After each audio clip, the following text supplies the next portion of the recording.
بسم اللہ الرحمن الرحیم۔ السلام علیکم ورحمۃ اللہ وبرکاتہ۔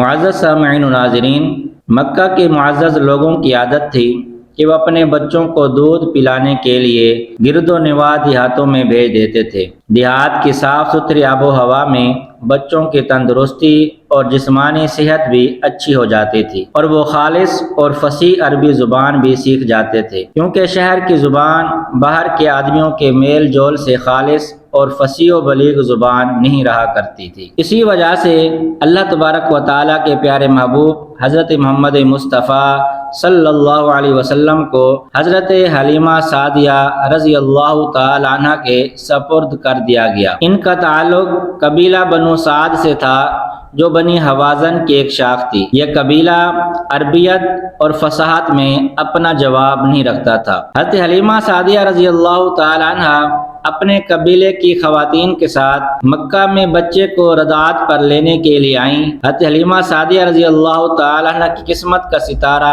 اپنے عروج پر تھا، اور آپ کو 2 سال تک دودھ پلانے کی سعادت ان کے حصے میں آئی۔ بعض روایات کے مطابق حضرت حلیمہ سعدیہ رضی اللہ تعالی عنہ کے علاوہ مزید 6 خوش قسمت خواتین نے آقا کریم علیہ الصلاۃ والسلام کو دودھ پلانے کا شرف حاصل کیا۔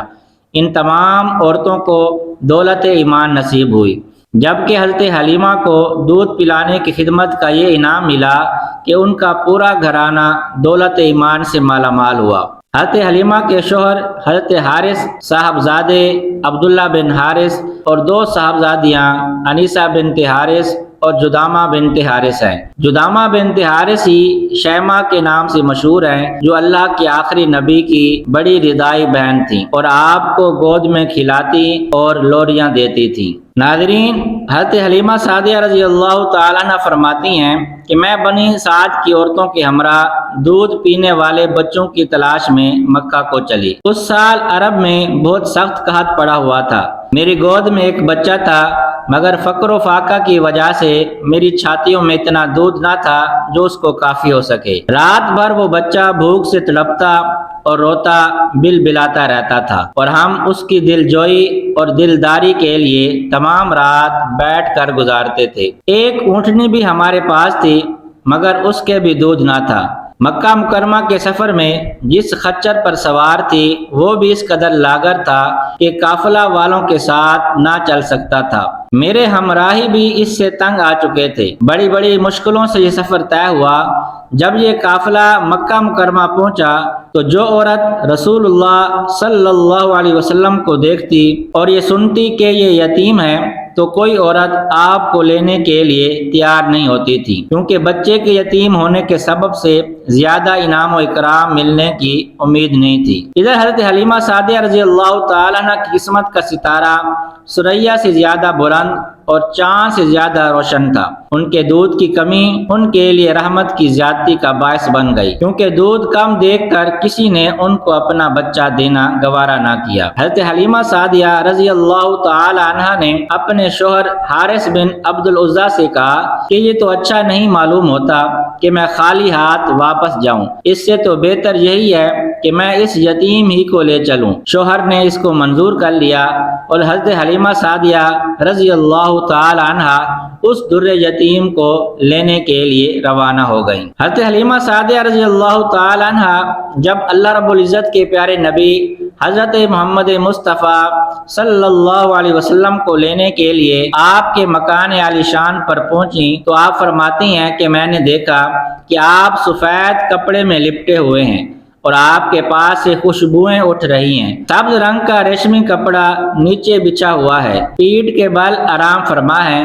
میں نے آہستہ سے قریب ہو کر اپنے ہاتھوں پر اٹھا کر آپ کے سینہ مبارک پر ہاتھ رکھا تو آپ مسکرانے لگے، اپنی سرمگی آنکھیں کھول دیں اور مجھے دیکھنے لگے۔ میں نے محسوس کیا کہ ان آنکھوں سے انوار نکل رہے ہیں اور آسمان کو چھو رہے ہیں۔ بے اختیار ہو کر میں نے آپ کی دونوں آنکھوں کے درمیان بوسہ دیا اور آپ کو اپنے سینے سے لگا لیا۔ جب آپ رضی اللہ تعالی عنہ دودھ پلانے بیٹھیں تو نبوت کی برکتیں ظاہر ہونے لگیں۔ خدا کی شان کی حضرت حلیمہ رضی اللہ تعالی عنہ کے اس قدر دودھ بڑھ گیا کہ آپ اور آپ کے ردائی بھائی عبداللہ بن حارث نے خوب پیٹ بھر کے دودھ پیا اور دونوں آرام سے سو گئے۔ رسول اللہ صلی اللہ علیہ وسلم اپنے ردائی والدہ کا صرف ایک طرف سے دودھ پیتے اور دوسری طرف سے وہ پلانا بھی چاہتی تب بھی نوش نہ فرماتے، کیونکہ وہ بھائی کا حصہ تھا اور یہ اس بات کا اشارہ تھا کہ آپ عدل و انصاف کا بول بالا کریں گے۔ آپ کی برکت سے حضرت حلیمہ سعدیہ رضی اللہ تعالی عنہ کی لاغر اونٹنی جو دودھ سے خالی تھی، اس میں بھی خوب دودھ آ گیا۔ حضرت حلیمہ کے شوہر نے اس کا دودھ دوہا اور دونوں میاں بیوی نے خوب سیر ہو کر دودھ پیا اور وہ رات بڑی راحت اور سکون کے ساتھ بسر کی اور رات بھر میٹھی نیند کے مزے لوٹتے رہے۔ جب بیدار ہوئے تو حضرت حلیمہ رضی اللہ تعالی عنہ کے شوہر حارث بن عبد العزیٰ کہنے لگے، اے حلیمہ تم بڑا ہی مبارک بچہ لائی ہو۔ حضرت حلیمہ رضی اللہ تعالی عنہ نے کہا کہ واقعی مجھے بھی یہی امید ہے کہ یہ بچہ بڑا بابرکت ہے اور خدا کی رحمت بن کر ہمیں ملا ہے، ان قریب ہمارا گھر خیر و برکت سے بھر جائے گا۔ ناظرین، حضرت حلیمہ سعدیہ رضی اللہ تعالی عنہ فرماتی ہیں کہ اس کے بعد ہم رحمت عالم صلی اللہ علیہ وسلم کو اپنی گود میں لے کر مکہ مکرمہ سے اپنے گاؤں کی طرف روانہ ہوئے تو میرا وہی خچر اب اس قدر تیز چلنے لگا کہ کسی کی سواری اس کی گرد کو نہیں پہنچتی تھی۔ قافلہ کی عورتیں حیران ہو کر مجھ سے کہنے لگیں کہ اے حلیمہ، کیا یہ وہی خچر ہے جس پر تم سوار ہو کر آئی تھی یا کوئی دوسرا تیز رفتار خچر تم نے خرید لیا ہے؟ الغرض ہم اپنے گھر پہنچے تو وہاں سخت قحط پڑا ہوا تھا، تمام جانوروں کے تھن میں دودھ خشک ہو چکے تھے، لیکن میرے گھر میں قدم رکھتے ہی میری بکریوں کے تھن دودھ سے بھر گئے۔ اللہ رب العزت کی آخری نبی حضرت محمد مصطفیٰ صلی اللہ علیہ وسلم جب سے حضرت حلیمہ سعدیہ کے پاس آئے ان کے جانور بڑھنے لگے، ان کی عزت میں اضافہ ہوا اور خیر و برکت نصیب ہونے لگی۔ جب تک آپ وہاں رہے بی بی حلیمہ کا گھر خیر و برکت سے بھرا رہا، دن بدن ان انعامات اور برکات میں اضافہ ہوتا رہا اور وہ خوشحالی کی زندگی بسر کرنے لگی۔ حضرت حلیمہ فرماتی ہیں کہ دودھ پینے کی عمر میں آپ کی دیکھ بھال میں مجھے بہت آرام تھا۔ آپ دوسرے بچوں کی طرح نہ چیختے چلاتے اور نہ ہی روتے تھے۔ 2 ماہ کی عمر میں آپ گھٹنوں کے بل چلنے لگے، 3 ماہ کی عمر میں اٹھ کر کھڑے ہونے لگے اور 4 ماہ کی عمر میں دیوار کے ساتھ ہاتھ رکھ کر ہر طرف چلا کرتے۔ 5 ماہ کی عمر میں چلنے پھرنے کی پوری قوت حاصل کر چکے تھے۔ 8 ماہ کی عمر میں یوں کلام فرماتے کہ بات اچھی طرح سمجھ میں آ جاتی۔ 9 ماہ کی عمر میں فصیح باتیں کرنا شروع فرما دی۔ آپ نے اپنی عمر کے ابتدائی حصے میں جو کلام فرمایا وہ اللہ اکبر کبیرہ والحمدللہ کثیرہ تھا۔ جھولا جھولتے وقت آپ چاند سے باتیں کرتے اور اپنی انگلی سے جس طرف اشارہ فرماتے چاند اسی طرف جھک جاتا۔ بی بی حلیمہ سعدیہ رضی اللہ تعالی عنہ آپ کی برکتوں کو یوں بیان فرماتی ہیں کہ میرا قبیلہ بنی سعد قحط میں مبتلا تھا۔ جب میں آپ کو لے کر اپنے قبیلے میں پہنچی تو قحط دور ہو گیا، زمین سرسبز، درخت پھلدار اور جانور موٹے تازے ہو گئے۔ ایک دن میری پڑوسن مجھ سے بولی، اے حلیمہ تیرا گھر ساری رات روشن رہتا ہے، اس کی کیا وجہ ہے؟ میں نے کہا کہ یہ روشنی کسی چراغ کی وجہ نہیں بلکہ حضرت محمد صلی اللہ علیہ وسلم کے نورانی چہرے کی وجہ سے ہے۔ حضرت حلیمہ سعدیہ رضی اللہ تعالیٰ عنہ فرماتی ہیں کہ میرے پاس 7 بکریاں تھیں، میں نے آپ کا مبارک ہاتھ ان بکریوں پر پھیرا تو اس کی برکت سے بکریاں اتنا دودھ دینے لگیں کہ ایک دن کا دودھ 40 دن کے لیے کافی ہو جاتا تھا۔ اتنا ہی نہیں، میری بکریوں میں بھی اتنی برکت ہو گئی کہ 7 بکریوں سے 700 بکریاں ہو گئیں۔ قبیلے والے ایک دن مجھ سے بولے کہ ان کی برکتوں سے ہمیں بھی حصہ دو۔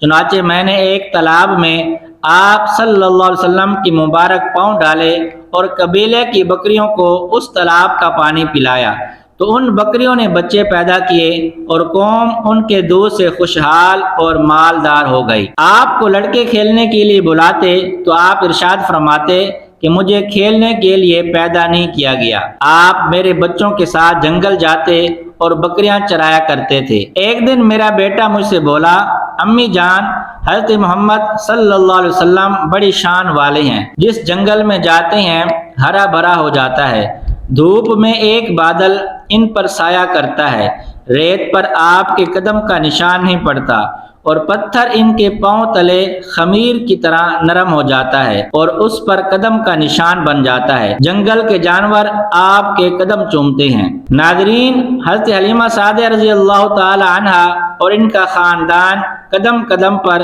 اللہ کے آخری نبی صلی اللہ علیہ وسلم کی برکتوں کو دیکھتا رہا، ان سے خوب فیض پاتا رہا اور اپنا مقدر سنوارتا رہا۔ دیکھتے ہی دیکھتے 2 سال مکمل ہو گئے۔ حضرت حلیمہ نے آپ کا دودھ چھڑا دیا اور معاہدے کے مطابق آپ کو آپ کی والدہ حضرت آمنہ رضی اللہ تعالیٰ عنہ کے پاس لے گئیں۔ انہوں نے حسب توفیق حضرت حلیمہ کو انعام و اکرام سے نوازا۔ آپ کی برکتیں دیکھ کر حضرت حلیمہ کا دل مچلتا کہ آپ مزید ان کے پاس ان کے قبیلے میں رہیں۔ عجب اتفاق کہ انہی ایام میں مکہ شریف میں ایک وبائی مرض پھیلا ہوا تھا۔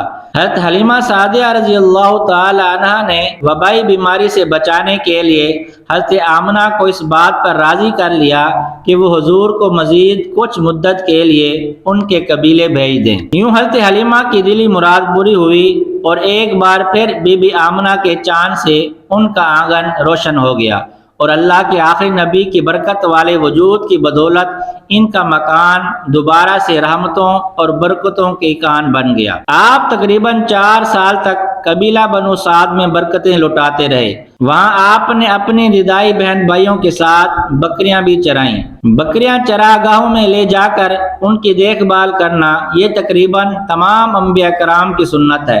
آپ نے اپنے عمل سے بچپن ہی میں اپنی ایک خصلت نبوت کا اظہار فرما دیا۔ قبیلہ بنو سعد میں جب پہلا شک صدر ہوا تو اس سے گھبرا کر حضرت حلیمہ رضی اللہ تعالی عنہا آپ کو بی بی آمنہ کے پاس لائیں اور ان کے سپرد کر دیا۔